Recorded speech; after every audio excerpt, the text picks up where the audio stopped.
আসসালামু আলাইকুম বন্ধুরা, বিশ্ববিদ্যালয় ভর্তি প্রস্তুতির একটি গুরুত্বপূর্ণ আপডেট ভিডিওতে তোমাদের সবাইকে স্বাগত জানাচ্ছি। বন্ধুরা, আজকের ভিডিওটি একটি গুরুত্বপূর্ণ ভিডিও, কারণ আজকে আমরা আলোচনা করব একক ভর্তি পরীক্ষা নিয়ে। বন্ধুরা, তোমরা জানো রিসেন্টলি একক ভর্তি পরীক্ষা নিয়ে আবার আলোচনা শুরু হয়েছে, মিটিংও শুরু হয়েছে, কমিটিও গঠন করা হয়েছে। বন্ধুরা, একক ভর্তি পরীক্ষা নিয়ে একটি আপডেট ছিল কিছুদিন আগে, সেটা তোমাদের সাথে ইতিমধ্যে শেয়ার করেছি।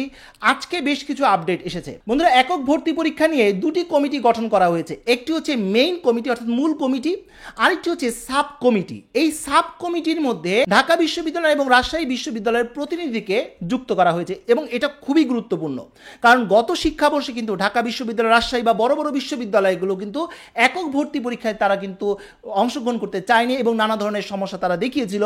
এবার কিন্তু তাদের প্রতিনিধিকে এই কমিটির সাথে যুক্ত করা হয়েছে এবং এটি একটি বড় ধরনের আপডেট বলতে পারো।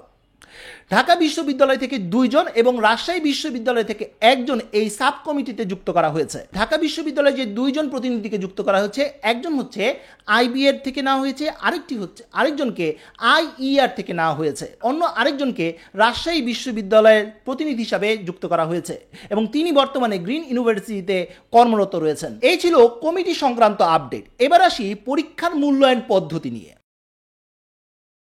বন্ধুরা, পরীক্ষা কিভাবে হবে, কিভাবে পরিচালিত হবে, এর বিষয়গুলো নিয়ে ইতিমধ্যে একটি খসড়া কিন্তু করা হয়েছে, কিন্তু এই খসড়ার মধ্যে নানা ধরনের সংযোজন বিয়োজন হয়েছে। বন্ধুরা, লাস্ট যে মিটিংটি হয়েছিল এবং সেই মিটিংয়ে অনেক প্রবলেম দেখা দিয়েছে, অনেক পরামর্শ দিয়েছে।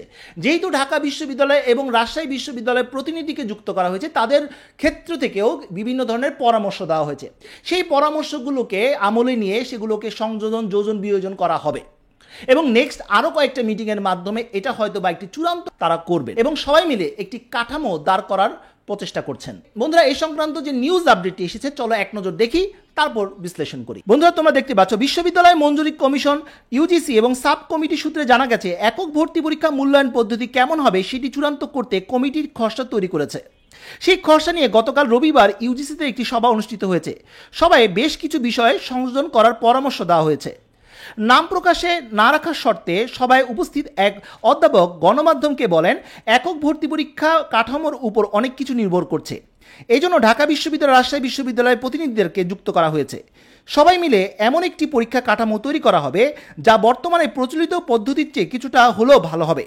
ভালো না হলে অন্যান্য বিশ্ববিদ্যালয় এখানে আসতে আগ্রহী হবে না। তার মানে নিশ্চয়ই তোমরা বুঝতে পারছো যে এখানে সবাইকে মিলে একটি ইউনিক পদ্ধতি এখানে চালু করার পরিকল্পনা রয়েছে। যাই হোক বন্ধুরা, তোমরা অনেকেই হয়তো প্রশ্ন করতে পারো যে তাহলে ভাইয়া কিভাবে এটার পরীক্ষা হবে, মানবন্টনটা কেমন হবে, কি কি বিষয় এটার মধ্যে থাকবে। বন্ধুরা, সর্বশেষ যে নিউজ আপডেট এসেছে সেই নিউজ আপডেট অনুযায়ী সায়েন্স, আর্টস, কমার্স তিনটি ট্র্যাকেই পরীক্ষা হবে, অর্থাৎ সায়েন্সের জন্য একটি পরীক্ষা, আর্টসের জন্য একটি পরীক্ষা এবং কমার্সের জন্য একটি পরীক্ষা। অনেকেই হয়তো তোমরা প্রশ্ন করতে পারো, ভাইয়া বিভাগ পরিবর্তনের কোনো সুযোগ থাকবে কিনা। অবশ্যই বিভাগ পরিবর্তনের সুযোগ থাকবে। এখন যেহেতু তিনটি ট্র্যাকের কথা এখানে বর্ণনা করা হয়েছে, অর্থাৎ সায়েন্স, আর্টস, কমার্স তিনটি ট্র্যাকের কথা, তার মানে হচ্ছে এখানে বিভাগ পরিবর্তনের কোনো আলাদা কোনো ইউনিটের কথা কিন্তু বলা হয়নি। তার মানে প্রচলিত যে পরীক্ষাগুলো হয় বিভিন্ন বিশ্ববিদ্যালয়, বিশেষ করে ঢাকা বিশ্ববিদ্যালয় ইউনিট অনুযায়ী কিন্তু থাকে, অর্থাৎ সায়েন্স, আর্টস, কমার্সের ইউনিট থাকে এবং সবাই কিন্তু সব ইউনিটে পরীক্ষা দিতে পারে, এমন একটি ব্যাপার কিন্তু থাকে। এখানেও হয়তো বা এমনটা হতে পারে, এটা শুধুমাত্র অনুমান করেই তোমাদের সাথে শেয়ার করলাম। যাই হোক বন্ধুরা, সায়েন্স, আর্টস, কমার্স সবার জন্যই দুটি সাবজেক্ট কমন, অর্থাৎ বাংলা এবং ইংরেজি তোমাদেরকে সবাইকে অ্যান্সার করতে হবে, কারো কম কারো হয়তো বা বেশি, কিন্তু বাংলা ইংরেজি অবশ্যই অ্যান্সার করতে হবে। এরপর ইউনিট অনুযায়ী, গ্রুপ অনুযায়ী সাবজেক্ট দেওয়া হবে। যেমন সায়েন্সের ক্ষেত্রে ফিজিক্স, কেমিস্ট্রি, ম্যাথ এখান থেকে বেশি প্রশ্ন আসবে। কমার্সের ক্ষেত্রে হিসাব বিজ্ঞান, ব্যবসায় এবং মানবিকের ক্ষেত্রে তার যে গ্রুপ সাবজেক্ট রয়েছে বা সাধারণ জ্ঞান রয়েছে, এই ধরনের বিষয়গুলো থেকে এই প্রশ্ন আসবে। অর্থাৎ সচরাচর যে বিভিন্ন বিশ্ববিদ্যালয়ে যেভাবে পরীক্ষা হয় সেভাবেই। এখন প্রশ্ন আসতে পারে, পরীক্ষা কিভাবে এমসিকিউতে হবে নাকি রিটেন হবে। বন্ধুরা, এটা নিয়েও মিটিংয়ে আলোচনা হয়েছে। যেহেতু ঢাকা বিশ্ববিদ্যালয় এখানে রয়েছে এবং ঢাকা বিশ্ববিদ্যালয় কিন্তু তারা রিটেন পরীক্ষার ক্ষেত্রে জোর দেয়, তাই এখানে কিন্তু এমসিকিউর পাশাপাশি রিটেন পরীক্ষা হওয়ার একটি পসিবিলিটি রয়েছে। বন্ধুরা, এই সংক্রান্ত কিন্তু একটি আপডেট এসেছে নিউজে, চলো আমরা সেটাও এক নজর দিই। বন্ধুরা, তোমরা দেখতে পাচ্ছ বলা হয়েছে বর্তমানে 3টি গুচ্ছ আলাদাভাবে ভর্তি পরীক্ষা নিচ্ছে। এছাড়া ঢাকা বিশ্ববিদ্যালয়, রাজশাহী এবং জাহাঙ্গীরনগর বিশ্ববিদ্যালয়, চট্টগ্রাম বিশ্ববিদ্যালয় ভর্তি পরীক্ষা ভিন্ন। ফলে আমাদের এমন একটি পদ্ধতি বের করতে হবে যেখানে সব কিছুই থাকবে। শুধুমাত্র এমসিকিউ পদ্ধতিতে পরীক্ষা আয়োজন করা যাবে না, কেননা বাংলাদেশ প্রকৌশল বিশ্ববিদ্যালয় বুয়েট, ঢাবিতে লিখিত পরীক্ষা রয়েছে। কাজেই লিখিত অংশ রাখার বিষয়ে মতামত এসেছে। আমরা বিষয়গুলো নিয়ে কাজ করছি, ঈদের পর খসড়া চূড়ান্ত করা হবে। নিশ্চয়ই তোমরা বুঝতে পারছো এমসিকিউর পাশাপাশি রিটেন পরীক্ষাও এখানে প্রশ্ন আসবে বা রিটেন পরীক্ষা নেওয়ার চিন্তা ভাবনা করছে তারা কমিটি। যাই হোক বন্ধুরা, এখন অনেকেই হয়তো এই প্রশ্নটি করতে পারো, ভাইয়া পরীক্ষা কি পদ্ধতিতে হবে?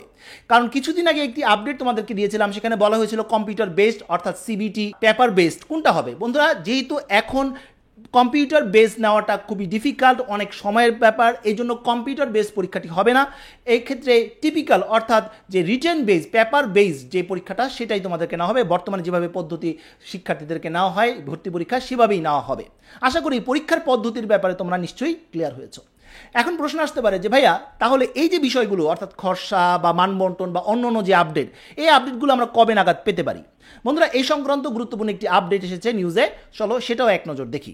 একক ভর্তি পরীক্ষা সংক্রান্ত মূল কমিটির দায়িত্বে থাকা ইউজিসির সদস্য অধ্যাপক ডক্টর হাসিনা খান গণমাধ্যমকে বলেন, একক ভর্তি পরীক্ষার মূল্যায়ন পদ্ধতি নিয়ে একটি খসড়া তৈরি করা হয়েছে, তবে এখনও কাজ বাকি রয়েছে। ঈদের পর আগামী 23 জুন পুনরায় সভায় ডাকা হয়েছে।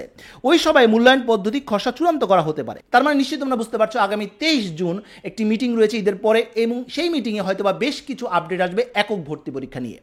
যাই হোক বন্ধুরা, এই ছিল আমার কাছে থাকা সর্বশেষ একক ভর্তি পরীক্ষা নিয়ে আপডেট। পরবর্তী যখনই কোনো আপডেট পাবো ইনশাআল্লাহ আমি তোমাদেরকে জানিয়ে দিব। তোমাদের শুধু একটি কাজই করতে হবে, আমার চ্যানেলটি সাবস্ক্রাইব করে রাখতে হবে। তো বন্ধুরা, আজ এই পর্যন্ত, সবাই ভালো থাকো, সুস্থ থাকো, দেখা হবে আগামী কোনো ভিডিওতে। সে পর্যন্ত আল্লাহ হাফেজ।